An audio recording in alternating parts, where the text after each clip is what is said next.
Oi, gente! Meu nome é Gabriela Noaco, sou estudante de História na UFMG e sou uma das integrantes aqui do Bruxas da Modernidade. Meu nome é Gabriela Sarmento, eu sou a outra integrante do Bruxas da Modernidade e já sou formada em História pela mesma instituição que a Gabi. Hoje, no primeiro vídeo do nosso canal, a gente vai falar sobre o que é a história da bruxaria. E aí a gente vai aproveitar esse vídeo de hoje para falar um pouco sobre como assim, trabalhar a história da bruxaria sob uma perspectiva histórica. E o que um historiador vai fazer para poder recuperar o passado? Como que a gente consegue ter acesso ao que as pessoas entendiam, acreditavam, achavam ser a bruxaria em períodos longínquos como o período moderno, 1490, 1500, 1600, 1700. Quando a gente fala na produção de um trabalho histórico, os historiadores trabalham com o que a gente chama de fontes, que é qualquer coisa que tenha sido produzida no período que a gente está estudando. Então, se eu quiser estudar alguma coisa da Segunda Guerra Mundial, eu vou pegar uma fonte da Segunda Guerra Mundial. Eu vou pegar uma gravação, uma carta, um diário, alguma coisa que tenha sido produzida naquela época. E quando a gente faz esse movimento, a nossa tentativa é de tentar se conectar por aquelas pessoas por meio daquele documento. Então, quando a gente dá um documento de bruxaria, a gente não vai projetar o que a gente acredita. Não adianta a gente ficar procurando uma resposta, seja de dizer que aquele documento é uma ficção, porque eu não acredito em bruxas, ou seja de projetar que aquilo é um antecessor do Wicca, porque eu quero enxergar aquilo daquela maneira. A gente vai tentar entender o que o documento daquela época pode nos contar sobre aquela época. Então eu vou aproveitar isso que a Gabriela começou a falar. E a gente tem muitas fontes históricas que trabalham de uma certa forma com a bruxaria enquanto uma crença compartilhada, Por exemplo, a gente vai ter manuais jurídicos como o Martelo das Feiticeiras, a gente já tem até o livro, e que foi escrito por dois inquisidores, Então a gente percebe que essa fonte, por exemplo, ela tem certas características próprias de um manual de inquisição. A gente também vai ter a literatura, que é uma coisa que a gente trabalha muito, Por exemplo, a literatura de rua produzida na Inglaterra, que é o nosso foco na pesquisa que a gente fez durante a iniciação científica, que vai estar trabalhando justamente com histórias compiladas de processos judiciais, muitas vezes, que eram vendidas a amplos públicos, Essa literatura, ela era muito acessível, então contavam histórias assim de bruxas que surgiam assim em algum lugar da Inglaterra por meio dessa ficção, por meio de uma narrativa ficcional. Bom, e aí, como a Gabi comentou, a gente já pode perceber, no mínimo, dois tipos de fontes quando a gente vai falar da bruxaria. Uma são as fontes que a gente pode pensar que são fontes inquisitoriais. Então a gente tem, por exemplo, esse manual, que é o Martelo das Feiticeiras, que foi um livro produzido e pensado para a análise da bruxaria. Então, existe uma parte voltada, por exemplo, ligada ao direito, que é de como se incriminar bruxas, uma parte de como identificar bruxas, e a gente tem, como ela comentou, os panfletos, que é uma fonte completamente diferente, são fontes pequenininhas, mais baratas, elas são geralmente costuradas, elas não têm uma encadernação, e a gente tem, além disso, as confissões, E quando a gente percebe essa multiplicidade de existência de documentos sobre a bruxaria, isso leva a gente a refletir que a bruxaria ela não era uma crença que estava presa em um único âmbito.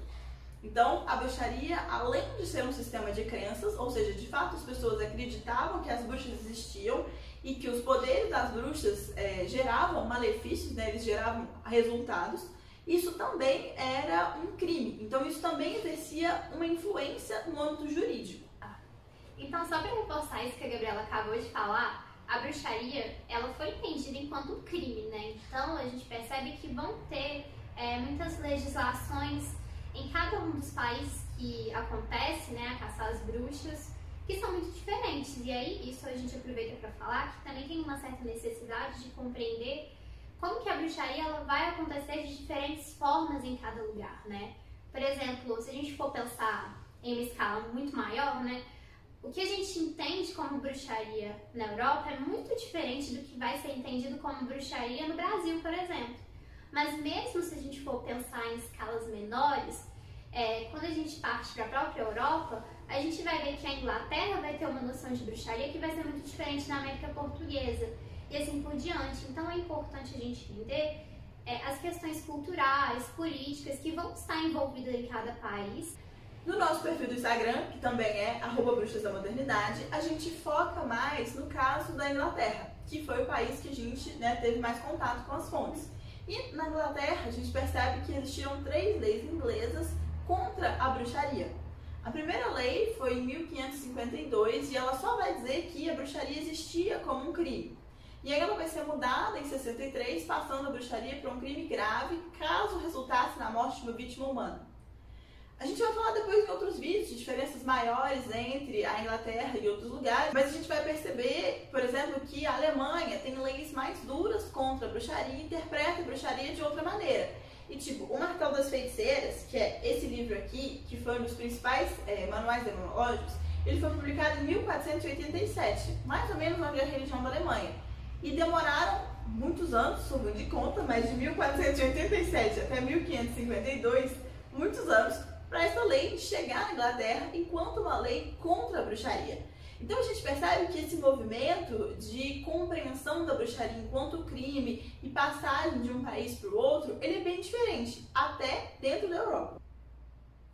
Então a gente percebe que a bruxaria, ela é muito mencionada em filmes, em livros, né, que a gente acaba consumindo. E existe um estereótipo da bruxaria muito associado à Idade Média. E até coisas que não tem nada a ver com a Idade Média. Existe, por exemplo, o estereótipo de Game of Thrones, o que a gente vê na Idade Média, que são os grandes castelos, mulheres indo pra fogueira. A gente até fez um post comentando sobre a imagem de Desencanto, né? Que tem a Tia Bini indo pra fogueira sendo acusada de bruxaria. E todo esse estereótipo da Idade Média como um lugar sem conhecimento, dominado pela igreja, que as mulheres, por qualquer coisa, podiam ir pra fogueira, que as mulheres podiam ser condenadas por saberem matemática, e a gente não sabe exatamente por que realmente as mulheres eram condenadas, o que era então de fato a bruxaria. Qualquer mulher que soubesse o básico de matemática ou soubesse escolher uma fruta que ajudava na dor de cabeça ia ser condenada? Mas a gente vai perceber, né, que embora tenha toda essa noção, assim, no senso comum,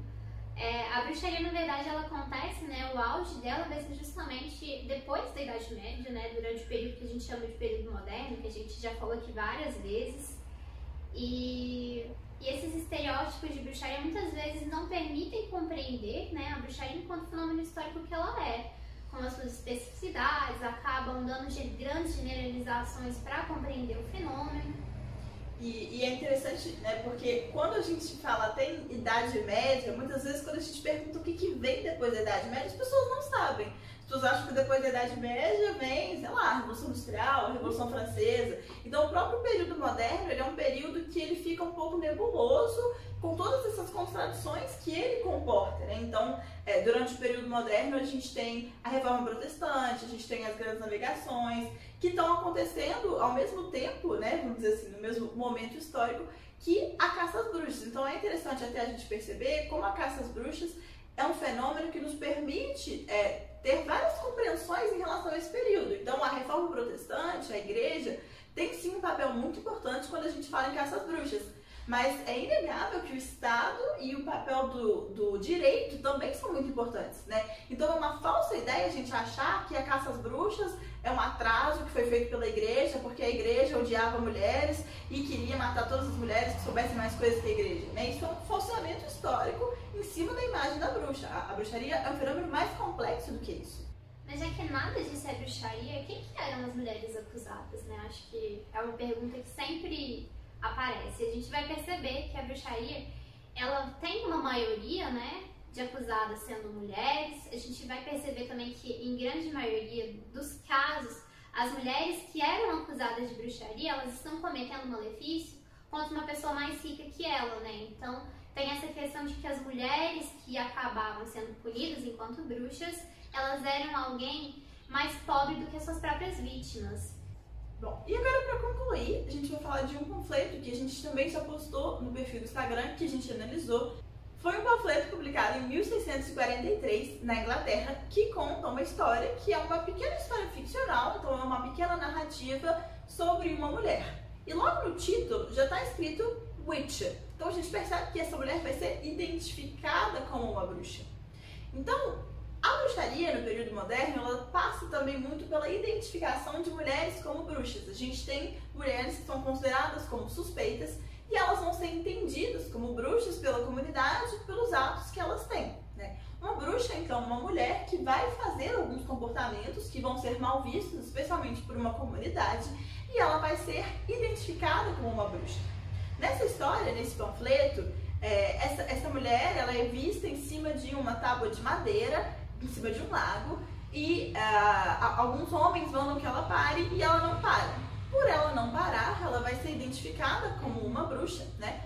E acontece um desenrolar, a gente pode depois fazer um outro vídeo contando em detalhes esse panfleto. Acho que legal. Mas o que a gente percebe é que essa mulher ela vai ser taxada como bruxa por determinados comportamentos que ela está tendo, né? E isso vai acontecer nos outros casos. E essa história pode ser real ou não. Isso não interessa pra gente enquanto historiador. O que interessa pra gente é conseguir analisar isso e dizer, bom, o que isso mostra pra gente sobre a crença na bruxaria? O que isso mostra pra gente sobre o papel das mulheres, dos homens? Como que os dois gêneros estão se comportando um em relação ao outro, em relação ao poder, a posição dessas duas pessoas na história, né? Então é assim que a gente vai começar a construir a nossa análise do que a gente vai chamar de bruxaria aqui no canal. É isso, muito obrigada por assistirem. Não deixe de dar um joinha em algum lugar e se inscrever no canal.